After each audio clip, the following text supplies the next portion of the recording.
Hello et bienvenue dans Break, le podcast dédié à l'entrepreneuriat, au business et à tout ce qui gravite autour de ces thèmes. Autant dire qu'il y a pas mal de choses à raconter. Je suis Lolita Belli, j'aide les entrepreneurs à structurer leur activité et à développer un business qui soit pérenne, rentable et en accord avec leurs valeurs et leurs visions. Je suis partisane et je revendique le travailler moins mais mieux et surtout gagner plus en faisant moins car oui, c'est possible. C'est surtout une question d'organisation et de discipline. Alors moins de blabla, plus de moula, on passe à l'action ensemble. Hello et bienvenue dans ce nouvel épisode. J'espère que vous allez bien et aujourd'hui, on va directement s'attaquer à comment bien organiser ses journées quand on est indépendant et livré à soi-même en quelque sorte parce que c'est nous qui gérons notre propre emploi du temps. Donc, je vais surtout vous partager comment moi je fonctionne, ce qui m'a aidé au fil des années à affiner un peu mieux la gestion de mon temps et à mieux organiser mes journées. Dans quel but? Pour être plus efficace, plus productive et m'atteler directement à ce qui est important. Parce qu'on peut vite s'éparpiller dans des petites actions qui sont, entre guillemets, faciles, confortables, qui demandent pas trop d'efforts cérébral, parce qu'en général, tout ce qui va demander un petit peu trop de se creuser la tête, on a tendance à le mettre de côté et à le procrastiner alors que c'est le plus important. Donc, comment est-ce que moi, je remets au centre mes projets les plus importants, les plus ambitieux, ce qui me tient vraiment à cœur et que j'évite en fait de m'éparpiller dans des petites actions qui servent pas à grand chose ou en tout cas qui vont pas vraiment nourrir mes buts, mes objectifs les plus importants, je me répète. Donc je pense notamment à avant, je passais énormément de temps sur Canva à créer des visuels pour publier des posts sur les réseaux, etc. Et en fait, c'est pas ça qui allait vraiment me permettre d'atteindre mes objectifs. Donc que ce soit en termes d'ambition, en termes financiers, c'était pas là où je devais mettre le focus. Donc je passais énormément de temps là-dessus, mais c'était aussi une forme de procrastination active.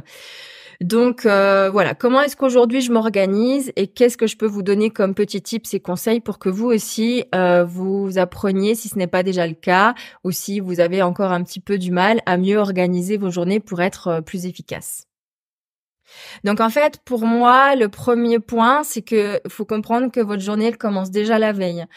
La planification la veille de ce que vous allez faire le lendemain, pour moi, c'est vraiment game changer, comme on dit, parce que en fait, quand je vais me lever le matin, je sais déjà automatiquement à quoi je vais m'atteler dans ma journée. J'ai pas besoin d'avoir une barrière en plus où je dois réfléchir à ce que je vais faire, parce que souvent, je vais peut-être choisir l'option je suis pas très motivée aujourd'hui, donc je vais plutôt traîner au lit, etc. Alors que si j'ai déjà quelque chose à faire, une direction à ma journée, c'est beaucoup plus motivant de se mettre en mouvement. Donc la veille, je prends toujours un petit quart d'heure, ça peut même être un peu moins de temps, pour définir mes actions principales de la journée suivante. Et comme ça, dès que je me réveille le matin, je fais ma petite routine et puis après, quand je me mets sur mes sessions de travail, je sais exactement ce que j'ai à faire. Ça vraiment, ça peut prendre un peu de temps au début et puis ça vous demande un petit effort avant de vous coucher ou le soir, mais ça vous fait gagner beaucoup de temps et d'énergie le lendemain. Donc ça, c'est une petite habitude que j'ai. Et puis même à un niveau plus large, de le faire pour votre semaine le dimanche, prendre un petit temps pour planifier les directions principales à suivre dans votre semaine en fonction toujours de vos objectifs. Donc ayez toujours vos objectifs en tête et essayez en fait de faire correspondre et d'aligner les actions les plus pertinentes pour aller justement petit à petit avancer vers l'atteinte de vos objectifs. Ensuite, justement, quand on parle d'objectifs, et c'est bien de les avoir toujours quelque part où c'est visible. Alors que ce soit sous forme d'un vision board ou que ce soit simplement vos objectifs notés à l'écrit sur un papier que vous avez en face en fait de vous quand vous travaillez ou un endroit où vous allez passer dans votre journée, ça vous permet de bien les garder en tête. Et quand je parle d'objectifs, je parle vraiment de vos objectifs de cœur, de vos ambitions, pas de ce que vous pensez que vous devez faire pour y arriver, mais ce que vous avez vraiment envie de faire, ce qui émane vraiment de vous, ce qui vous tient à cœur. Et souvent, ce qui nous tient à cœur, c'est posé quelque part, mais on va voir la montagne en face de toutes les actions qu'il faudrait faire pour y arriver. Et du coup, le projet est déjà freiné dès le départ par toute cette tâche de travail qui nous incombe, qu'on a l'impression de devoir faire pour y arriver et pour matérialiser nos objectifs et nos rêves. Et du coup, c'est dommage parce que on va se concentrer sur des petites choses parce que voilà, c'est plus facile et c'est plus confortable et on va mettre de côté ce qui compte vraiment.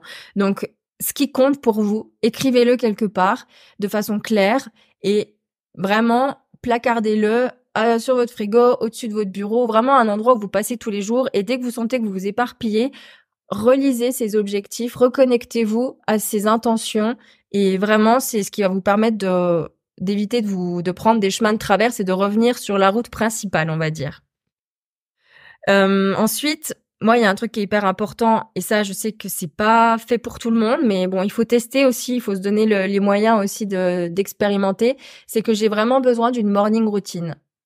Alors, je parle pas de se lever à 4h30 du matin, sauf si ça vous fait kiffer. Moi, c'est pas, j'ai besoin de ma nuit de sommeil, mais j'ai besoin d'avoir mon petit rituel le matin. Et donc, en général, je me réveille aux alentours de 7h30. Des fois, c'est 6h, mais là, en ce moment, l'hiver, j'ai besoin de plus de sommeil. Donc, c'est 7h30 en général. Je fais une méditation et ensuite, je lis 10 pages minimum. Enfin, 10 pages, je me fixe 10 pages d'un livre de développement personnel, de business en lien avec ma thématique, mon expertise, quelque chose où je vais apprendre, parce que mon cerveau, là, il est frais le matin et ça me nourrit. Donc, je vais concentrer cette énergie-là sur des choses qui vont m'apprendre et me permettre, en fait, d'affûter mes compétences et mes connaissances.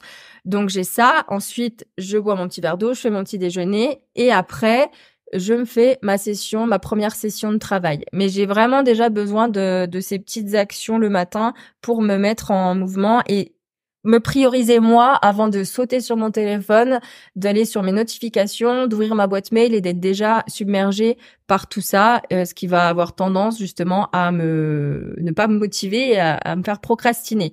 Donc d'abord moi et après je m'attelle aux choses que j'ai notées la veille sur ma to-do list de la journée. Et pour revenir d'ailleurs sur cette to-do list, c'est que je vais toujours mettre les choses les plus chiantes, on va dire, celles qui me demandent le plus d'efforts en termes d'énergie et cérébrale, mais qui sont les plus importantes en début de journée. Parce que en début de journée, je suis au taquet, mon attention, elle est aiguisée, j'ai une capacité de concentration qui est meilleure que l'après-midi. L'après-midi, j'ai beaucoup de creux, donc l'après-midi, je vais vraiment le garder pour des choses comme enregistrer un podcast, travailler sur mon blog, peut-être enregistrer des vidéos, mais en tout cas pas sur du travail pur et dur comme sur travailler sur son business, travailler sur ses projets, matérialiser des choses, aller dans la technique. Parfois, il y a des choses à mettre en place, des pages de vente, des choses comme ça. Ça, c'est pas ce que je kiffe le plus faire. J'y prends quand même du plaisir, mais du coup, je vais le faire le matin quand j'ai vraiment l'énergie au taquet. Et donc ça, c'est vraiment important, c'est que ne pas laisser les choses en fin de journée pour ce qui compte vraiment, parce qu'en général, votre énergie va déjà être drainée par toutes les petites actions que vous aurez menées au cours de votre journée. Donc vous allez plus avoir la force et l'envie de vous mettre sur ce qui est important. Donc je commence toujours le matin par ce qui est le plus important et pertinent pour l'avancée et l'évolution de mon business. Ensuite, au niveau des to-do list, je ne vais pas faire des to-do list à rallonge. C'est pas nécessaire pour moi parce que déjà j'ai pas une capacité d'énergie à rallonge illimitée au cours de la journée. J'ai pas envie de faire des journées de 10 heures, c'est pas mon kiff. Donc en général, j'essaie d'être efficace en un minimum de temps. Et donc du coup, je vais me mettre 3 à maximum 5 actions, mais on va dire 3 grosses actions importantes et puis peut-être 2 actions extra que ce serait bien que je le fasse dans la journée et puis c'est tout, maximum 5, pas plus parce que déjà si j'ai une trop grosse to-do list, ça me décourage d'avance, ça me génère de l'anxiété, de la charge mentale et c'est pas ce que je veux. Donc quand on essaye de vraiment prioriser, de prendre le temps de prioriser, ça peut se faire la veille quand vous préparez votre journée du lendemain. Si vous faites cet effort de vraiment prioriser avec conscience et objectivité, il y a la moitié de votre to-do list à rallonge que vous pouvez déjà supprimer, je pense. Et donc, ça demande quand même un petit travail de réflexion à prendre avec vous. Et c'est ces moments-là où vous allez être la plus efficace finalement, parce que c'est ces petits moments-là qui comptent le plus et qui ont le plus d'impact dans après l'énergie que vous allez mettre dans vos actions. Ensuite, dans mes journées, je vais aussi planifier bien sûr la journée du lendemain, etc. À chaque fois la veille. J'aime bien ritualiser aussi, avoir des petits rituels dans ma journée. Par exemple, quand j'ai un rendez-vous client pour du consulting ou pour un accompagnement spécifique. En ce moment, j'ai par exemple les accompagnements Level Up. C'est un programme sur 8 semaines où je vous accompagne à développer vos projets et à être au clair sur votre entreprise, votre communication et ce que vous avez envie d'apporter en fait. Eh ben, j'ai mon petit rituel où je vais me préparer une petite boisson cosy, mon petit cappuccino avec mon mousseur à lait, etc. Et j'allume une bougie. Donc, c'est deux petites actions qui paraissent rien, mais c'est mon petit rituel et je me sens bien et je pose des intentions pour mes rendez-vous et ça me fait du bien et c'est des petits moments doux qui permettent aussi comment on peut dire, de rendre agréable le côté plus travail de notre entreprise. C'est-à-dire quand je suis en consulting, j'aime bien qu'il y ait du plaisir, que ce soit pas juste, j'ai un rendez-vous et va falloir que je le fasse. J'ai pas envie d'être dans cette humeur de va falloir que je le fasse et je le fais. J'ai envie de le faire, je prends du plaisir à le faire et j'ai envie de donner le meilleur à ma cliente pendant ce moment-là. Donc j'ai ces petits rituels qui me font du bien et je fais énormément de pauses aussi. J'évite d'être plus de 2 heures sur mon ordinateur. Je vais m'aérer un coup, je vais me promener s'il fait beau, je vais faire une petite marche autour de mon quartier ou je vais carrément aller en ville. Je vais faire carrément autre chose. Je vais prendre un livre, un bouquin, je vais m'installer ailleurs que là où je travaille. Et puis vraiment, c'est des petits moments importants. C'est mon équilibre en fait entre le travail, mon bien-être, mon entreprise et moi, comment je suis. Je travaille autant, voilà, cette énergie d'action que cette énergie de me mettre dans le ressenti, dans l'être en fait, sans avoir quelque chose à faire. Et ça me permet ces moments-là de vider aussi mon mental. Et c'est très important parce que notre cerveau, c'est un peu comme un disque dur et il peut être saturé, il l'est souvent d'ailleurs, et on a besoin de ces moments de vide pour faire de la place, pour dégager les données qui sont plus utiles. En général, j'ai toujours un carnet aussi où je note tout, comme ça m'évite de tout garder dans la tête parce que je sais que je ne retiens rien sur le long terme et les idées vont vite s'en aller aussi vite qu'elles sont venues pour la plupart. Donc, je note vraiment tout. Et après, je reprends au besoin mes notes et j'y vais étape par étape. Donc voilà, tout ça, ça me permet de pas me laisser envahir par mes idées et me laisser disperser par mes idées. Parce que des fois, on a des choses à mettre en place et on a d'autres élans qui viennent en même temps, d'autres idées qui nous tombent dessus, donc on zappe ce qu'on voulait faire avant et on se remet sur autre chose et au final, on accomplit pas rien, mais peu de choses parce qu'on termine rien, on commence beaucoup de choses mais on termine rien, on se laisse guider par le flot des idées et il y a rien de concret, ça reste dans l'abstrait et moi en fait j'ai besoin de sécurité dans mon entreprise, que ce soit sécurité financière, sécurité de ce que je propose, d'être au clair et spécifique dans ce que j'apporte. Donc j'ai besoin moi d'être sécurisée dans ce que je propose pour que les clientes se sentent aussi sécurisées quand elles viennent travailler avec moi. Elles savent qu'il y a un cadre, que c'est net, précis et voilà, moi ça me fait du bien et je pense que ça fait du bien aussi aux personnes, à mes prospects et aux clientes qui travaillent avec moi. Qu'est-ce que je peux vous dire d'autre? J'aime bien aussi les outils de management, de tâches. Moi, j'adore Notion. Alors, je sais que beaucoup n'aiment pas multiplier encore les outils. Ça, c'est vraiment au propre goût de chacun et faut tester pour savoir. Mais moi, Notion, c'est vraiment mon deuxième cerveau. J'y ai tout dedans et c'est vraiment quelque chose qui me permet d'être au clair dans ce que je fais. Par exemple, quand j'ai des consultings et que je vous envoie des récapitulatifs de notre session après coup, en fait, pendant qu'on se parle, moi, je suis sur Notion, j'ai mes dossiers pour chaque cliente, pour chaque type d'offre, je sais où c'est, s'il y a des enregistrements, je les mets dedans, tout est au même endroit, j'ai pas à réfléchir, je sais à quelle heure a eu lieu la session, quel jour, c'est quoi le récap que je vous ai envoyé, et vraiment, j'ai tout au même endroit, et ça, pour moi, c'est magnifique, parce que j'ai même, mes tableaux de gestion financiers, j'ai vraiment tout sur Notion, donc j'aurais difficilement du mal à m'en dépatouiller. Et maintenant, il y a une nouvelle fonctionnalité au moment où je vous parle. On est le 18 janvier qui est sorti, c'est le calendrier. Je pense que ça va être encore une fonction qui va m'être très utile d'avoir mon calendrier sur Notion.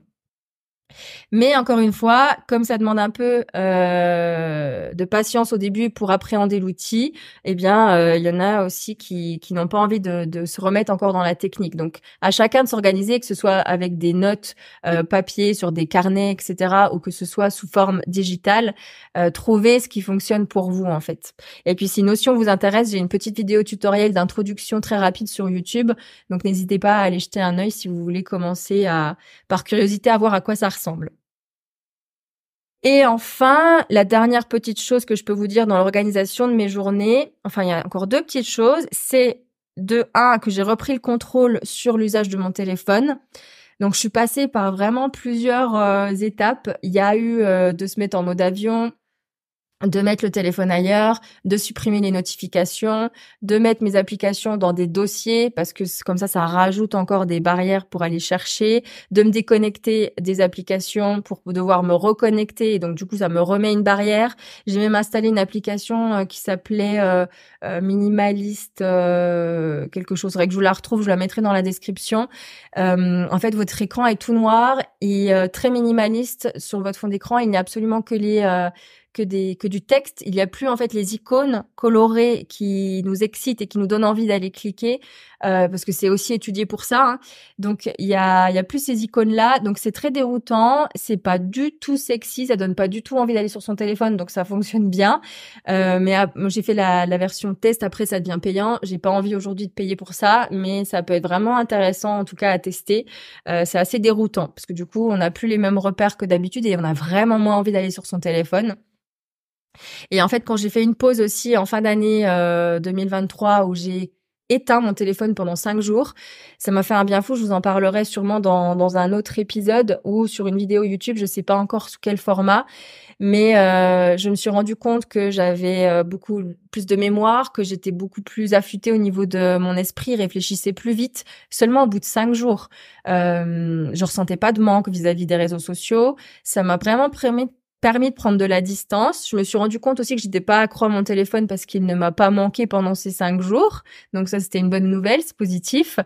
Et aujourd'hui, j'ai beaucoup plus de distance avec l'usage de mon téléphone. Toutes ces petites actions en fait que j'ai testées, que j'ai essayé de mettre en place, plus un livre aussi que j'ai lu sur le sujet How to Break Up with Your Phone. J'ai plus le titre en français, mais il existe en français, où il y a pas mal d'études scientifiques aussi qui vous permettent de vous rendre compte à quel point en fait l'impact des réseaux sociaux, du téléphone a sur nos capacités mentales. Tout ça m'a fait réaliser en fait que il fallait que je reprenne le contrôle de ma vie, que j'arrête d'être l'esclave de mon téléphone et que c'est moi qui choisissais quand est-ce que j'allais faire les choses. Donc ça s'est pas fait du jour au lendemain. Mais aujourd'hui, je suis heureuse de constater que vraiment, j'ai la main mise sur les réseaux. J'arrive à y être, à les stopper quand j'ai envie. J'arrive à ne pas y aller dans la journée si je veux. J'arrive à y aller juste pour publier une story et m'en aller, ou juste pour répondre à un message et je repars. Et vraiment, je perds plus de temps là-dessus.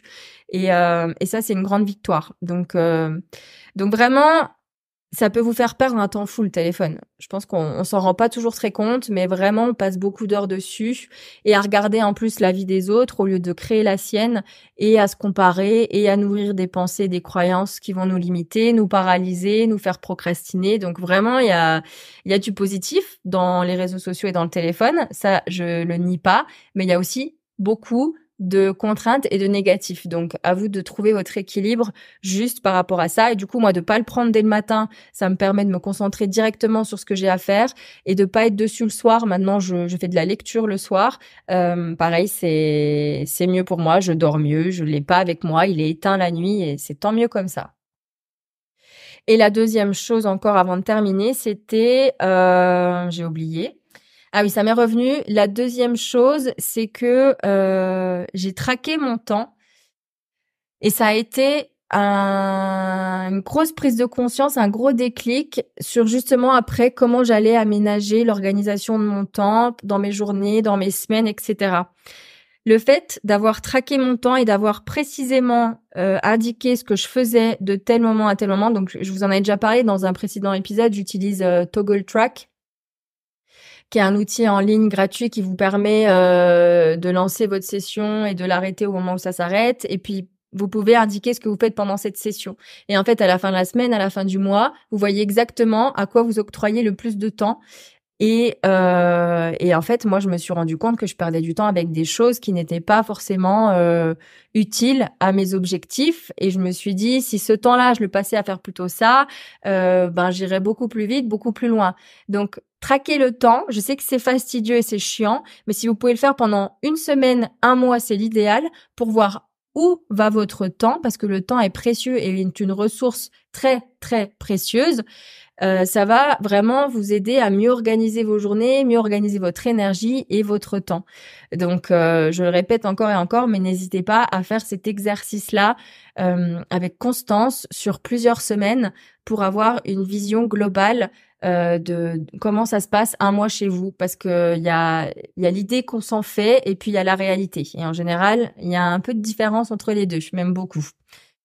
Donc voilà pour mes conseils sur comment j'organise mes journées pour être la plus efficace et productive possible et pour atteindre mes objectifs surtout professionnels. Donc pour résumer un petit peu ce que je vous ai partagé, ça commence la veille en planifiant votre journée, en vous faisant une to-do list avec maximum 3 à 5 actions, 3 grosses actions de ce que vous devez faire le lendemain et commencer par le plus mentalement je l'ai en anglais, je l'ai pas en français. Ce qui vous consomme le plus d'énergie mentale. Donc, commencez par ça le matin. C'est tout ce qui va être brainstorming, développement de business, amélioration de ce qui est en place ou bien communication sur vos offres, etc. Vous attelez à ça au tout début de la journée parce que c'est ça le plus important. Selon moi, toujours.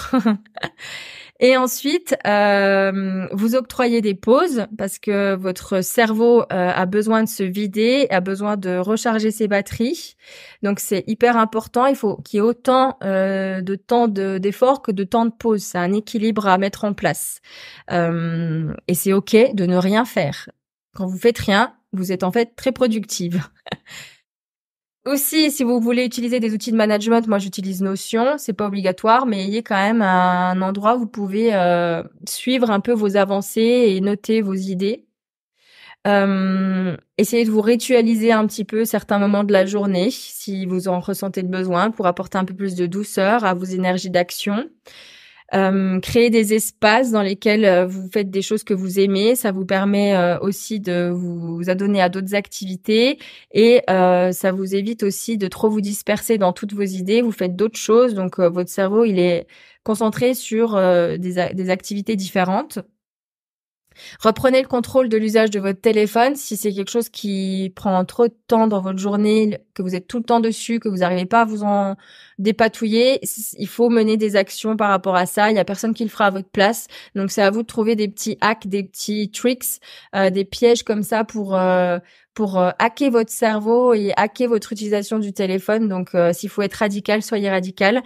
Mais en tout cas, sachez que vous perdez beaucoup de temps sur vos téléphones en général. Et moi, la première, j'en ai perdu beaucoup. Et c'est pas là où vous allez trouver l'énergie pour créer la réalité que vous avez envie de mener, pour créer matérialiser vos projets, vos grandes ambitions dans la vie réelle. Voilà, donc je vous laisse avec ça pour aujourd'hui. J'ai le plaisir de vous retrouver lundi prochain. En attendant, prenez soin de vous et n'hésitez pas à venir discuter avec moi, papoter sur Instagram, par exemple, en message privé. C'est toujours un plaisir de connaître vos projets, d'apprendre à mieux vous connaître aussi. C'est aussi là qu'il faut replacer l'humain au cœur de nos échanges parce que on est toujours dans le virtuel et je ne mords pas. Donc, je serais ravie de discuter avec vous sans attente derrière, juste comme ça, simplement pour apprendre à se connaître. Donc, n'hésitez pas à sauter le pas. Voilà, bonne semaine à vous et à lundi prochain.